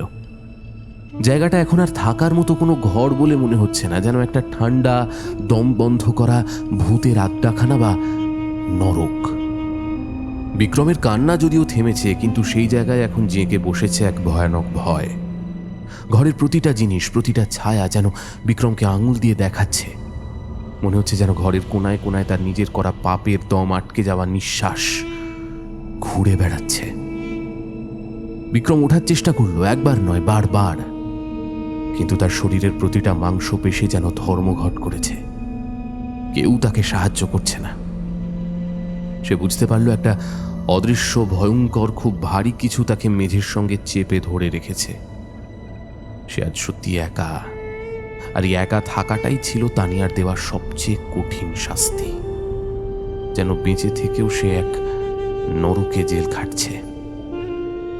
ঘাড়ের সেই অসহ্য যন্ত্রণা এখন আর শুধু শরীরে ব্যথা করছে না, ব্যথাটা যেন তার আত্মার ভেতরে আগুন জ্বালিয়ে দিয়েছে। মনে হচ্ছে কেউ যেন গরম লোহা দিয়ে ক্রমাগত ছ্যাঁকা দিচ্ছে। যন্ত্রণাটা শিরদাঁড়া দিয়ে মস্তিষ্কের প্রতিটা রগে ঢুকে যাচ্ছে, তার সব বুদ্ধি, সব জ্ঞানকে ঝলসে দিচ্ছে। একটা খারাপ প্রশ্ন তার মাথায় বারবার পাক খাচ্ছে। তানিয়া কেন সবসময় আমার ঘাড়েই আঘাত করত? আর কেনই বা আমার ওজন এত অস্বাভাবিকভাবে বেড়ে যাচ্ছিল? কেন ভালো যন্ত্র বা ডাক্তারও সেটা ধরতে পারল না? আমি কি সত্যিই অসুস্থ ছিলাম, নাকি নাকি অন্য কিছু? এই অন্য কিছুর চিন্তা আসতেই তার পাগল প্রায় মাথায় যেন বিদ্যুৎ খেলে গেল। সে তাড়াতাড়ি টেবিল থেকে তার প্রিয় দামি ক্যালেন্ডারটা তুলে নিল। এই ক্যামেরাটা তার প্রাণের চেয়ে প্রিয় ছিল, তার চোখ, তার সব দেখা। আজ এটাই তার শেষ ভরসা। যদি সব যুক্তি ভুল হয়, সব বিজ্ঞান ফেল করে, তবে এই লেন্সটাই হয়তো তাকে সত্যিটা দেখাতে পারবে। বিক্রম পাগলের মতো হয়ে গেল। হাত কাঁপছে, তবুও সে মনোযোগ দিয়ে ঘরের প্রতিটা কোণ, প্রতিটা রহস্যময় ছায়া, প্রতিটা ফাঁকা জায়গার ছবি তুলতে শুরু করল। ফ্ল্যাশ মারা প্রতিটা আলো যেন সেই অশরীরী সত্যিটাকে চিরদিনের জন্য ক্যামেরায় ধরে ফেলার এক ভীষণ মরিয়া চেষ্টা করছে। একটা ছবি তুলছে, সঙ্গে সঙ্গে স্ক্রিনে দেখছে, না, কিছুই নেই, শুধুই ফাঁকা জায়গা আর ঘরের অসহ্য নীরবতা। কোথায় কোথায় তুই অভিশাপ? এই বেরিয়ে আয়, বেরিয়ে আয়, আমাকে আমাকে প্রমাণ দেখা। তোকে তোকে এই ক্যামেরার লেন্সের ভেতর দিয়ে দেখবই। তোকে তোকে ধরা দিতেই হবে।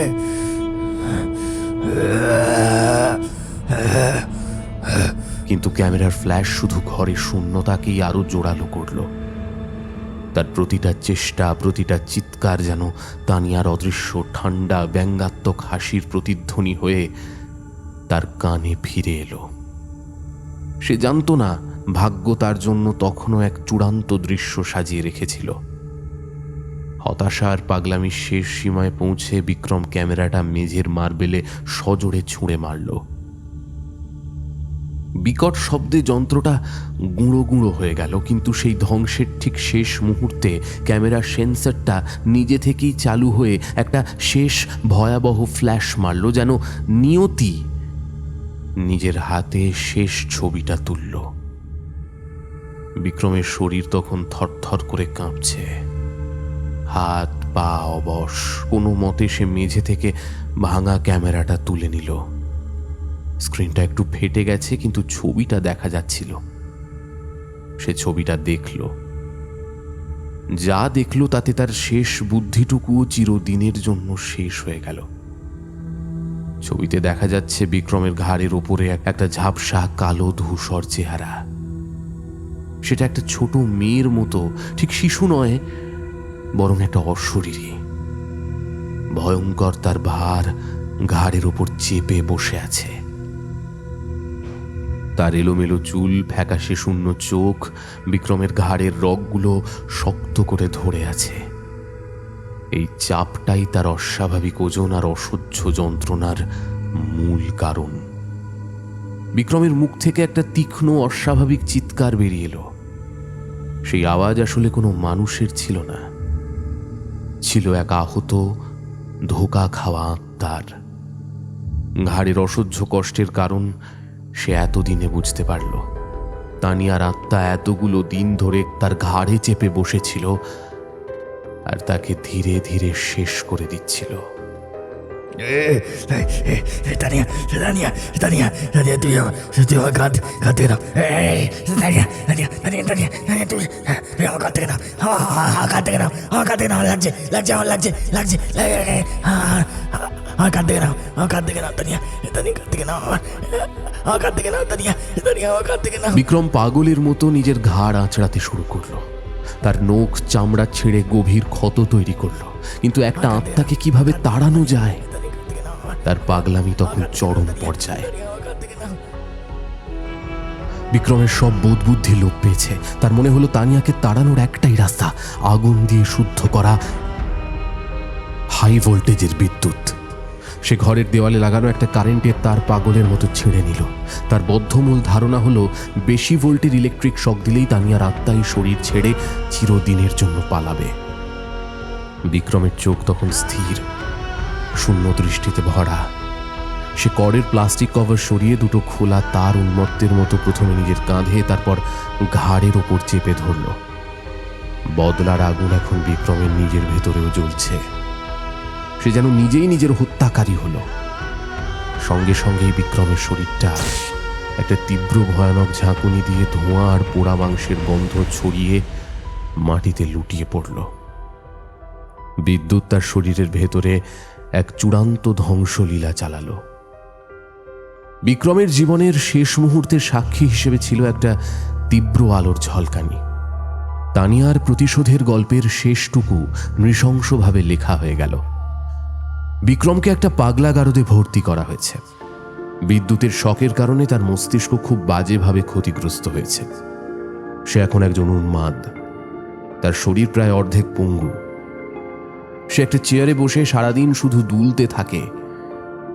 মুখে কোনো ভাব নেই আর স্থির শূন্য দৃষ্টিতে সে ছাদের দিকে তাকিয়ে থাকে, যেন সেই পৃথিবী থেকে অনেক দূরে নিজের তৈরি পাপের এক অন্ধকার নীরব জেলে বন্দী। তার জীবন এখন এক জীবন্ত মৃত্যু, আর তার ঘাড়ের উপরে সেই তানিয়ার আত্মা এখনো শান্তভাবে স্থির হয়ে বসে আছে। বিক্রম যেন তার পাপের চূড়ান্ত ভার বহন করছে। তানিয়ার প্রতিশোধ সম্পূর্ণ। সে বিক্রমকে শুধু মারেনি, তাকে তার পাপের চিরস্থায়ী ফল হিসেবে এই পৃথিবীতে ফেলে রেখে গেছে, যেখানে বিক্রমের প্রতিটা নিঃশ্বাসই তানিয়ার চিরন্তন উপস্থিতি প্রমাণ করে। বিক্রমের কোনো মুক্তি নেই, কারণ মুক্তি কেবল তানিয়ার ইচ্ছেতেই, আর সেই ইচ্ছে হলো প্রতিশোধের শেষ করা।